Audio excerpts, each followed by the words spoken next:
So hi everyone, welcome back once again on this channel, and in this class we are going to learn about future continuous tense and sentences।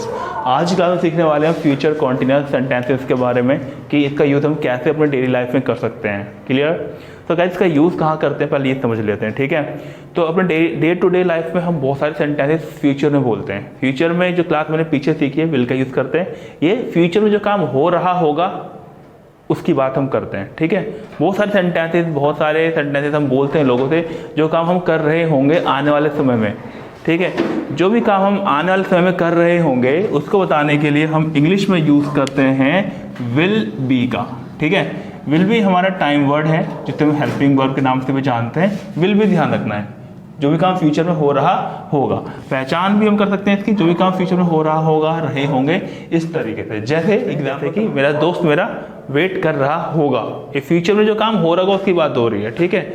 वह इस समय सो रहा होगा, वह इस समय नहीं सो रहा होगा, क्या वह इस समय सो रहा होगा, ठीक है। ये सारे सेंटेंसेस क्या है जो फ्यूचर में काम हो रहे होंगे उसको बताने के लिए, ठीक है। हिंदी में तो काफ़ी सिंपल तरीके से बोल सकते हैं, भाई कुछ भी, मतलब मम्मी खाना पका रही होगी इस समय, पापा अभी ऑफिस से आ रहे होंगे, राइट। हिंदी में तो बोलना हमारे लिए काफ़ी इजी है क्योंकि हमें वो आती है। इंग्लिश में कैसे बोलेंगे हम? इंग्लिश में हम यूज़ करेंगे विल बी का। सिंपल, कोई भी सेंटेंस में बोलना है ना फ्यूचर में हो रहा होगा, विल बी लगा के बोल दो। जैसे मैंने एग्जाम्पल लिखा है एक कि वह इस समय सो रहा होगा, राइट। मान लो मुझे किसी दोस्त को कॉल करना है, रात के 11-12 बज गए। जब कॉल करने से पहले मैंने टाइम देखा कि रात 11-12 बज रहे हैं। अब मैं सोचता हूँ मन में क्या कि यार वो तो इस समय सो रहा होगा, तो वह कॉल करूँगा उसको। तो सेंटेंस जो मेरा आया ना कि वह इस समय सो रहा होगा, वो फ्यूचर कॉन्टिन्यूस का ही है। तो मैं कैसे बोलूँगा वह इस समय सो रहा होगा? तो he will be sleeping by this time, ठीक है। बाय के बदले में एट भी लगा सकता हूँ, लेकिन एडवांस इंग्लिश में हम बाय का यूज़ करते हैं। क्लियर है? वह इस समय सो रहा होगा, he will be sleeping by this time. Clear? ये है हमारा कौन सा सेंटेंस? Positive sentence. नेगेटिव में बोलना है कि वह इस समय नहीं सो रहा होगा, तो he will not be sleeping by this time. Simple, he will not be sleeping by this time. Will be के बीच में क्या लग जाता है? Not. He will not be sleeping by this time. Question, ये इंट्रोगेटिव सेंटेंस, ये था हमारा नेगेटिव सेंटेंस। क्या वह इस समय सो रहा होगा? तो जैसा कि हमें पता है टाइम वर्ड पहले लगता है क्वेश्चन पूछते वक्त, तो विल पहले आ जाएगा, बी के से पहले ही आ जाएगा। विल ही बी स्लीपिंग, ठीक है। Will he be sleeping by this time.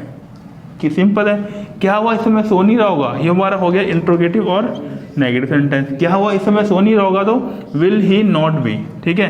Will he not be sleeping by this time. ये हमारा स्ट्रक्चर है, ठीक है। आईएनजी फॉर्म लगती है वर्ब की क्योंकि कॉन्टिन्यूस मूवमेंट की बात हो रही है। क्लियर है ना? और एग्जाम्पल समझते हैं कुछ। जैसे कि मैंने एग्जाम्पल कहा था कि मेरा दोस्त मेरा इंतजार कर रहा होगा, तो कैसे बोलेंगे? My friend will be waiting for me. Clear है ना? My friend will be waiting for me. अगर मुझे बोलना है मेरा दोस्त मेरा वेट नहीं कर रहा होगा, तो my friend will not be waiting for me. क्या तुम्हारा दोस्त तुम्हारा वेट कर रहा होगा? Will your friend be waiting for you? Will your friend not be waiting for you?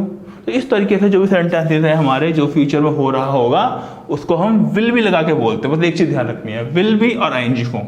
Subject सारे यूज हो जाते हैं इसके साथ भी, I you we they he she name it सब। पापा अभी ऑफिस से आ रहे होंगे, father will be returning from office, ठीक है। वह इस समय खेल रहा होगा, he will be playing at this time. Sir इस समय पढ़ा रहे होंगे, sir will be teaching by this time. मम्मी खाना पका रही होगी, तो mother will be preparing food. है कि नहीं?